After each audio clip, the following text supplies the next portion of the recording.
There's three big things that are working against us nowadays. One of those things is the fact that our nation has become over-civilized. The early part of this nation's history, rugged people came here and they sought out ideals of freedom, and they took a lot of risk. And they were willing to risk their survival to do it. In fact, the first inhabitants that came across the ocean to America pretty much died. All the initial settlements more or less failed. But over time, enough people came with enough ruggedness, enough survival sense, they pushed westward, they settled the nation and made it civilized.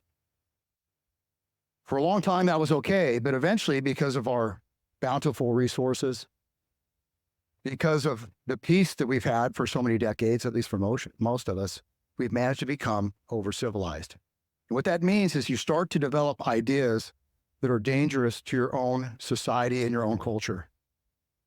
Ideas that embolden criminals, ideas that embolden bad citizenship, and ideas that can actually embolden the destruction of your society. For example, before I came here today, I happened to see a headline that said, "City plans to give free booze to homeless alcoholics." Now, what kind of an idea is that? Does that pass the survival sense test? Are we really civilized when we let roving bands of people take over our stores, take over our streets? We civilized when we let a child molester out of prison after a couple of years so they can reoffend because we can no longer stomach the hard choices we have to make when dealing with them? Are we civilized when we let people chant "Death to America" within our own boundaries?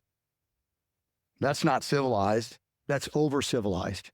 What happens in the cycle from uncivilized to over-civilized is you can kind of tell what's going to come next. Uncivilized. You have to be prepared for it.